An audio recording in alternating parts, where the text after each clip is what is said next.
Beautiful purslane, guys. We are gonna make some yummy, nutritious purslane bruschetta. Let's go.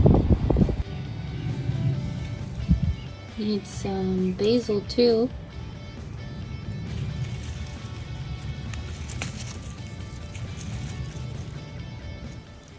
So purslane is a highly nutritious leafy green vegetable that is often considered a weed.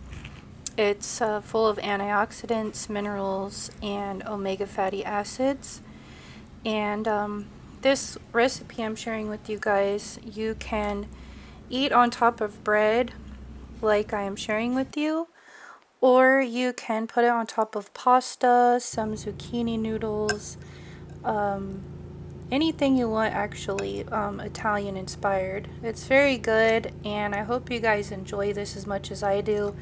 Also use purslane in salads and soups, and I mix mine with grapes and it just is really good. I will see you guys next time, and let me know what you think about this recipe.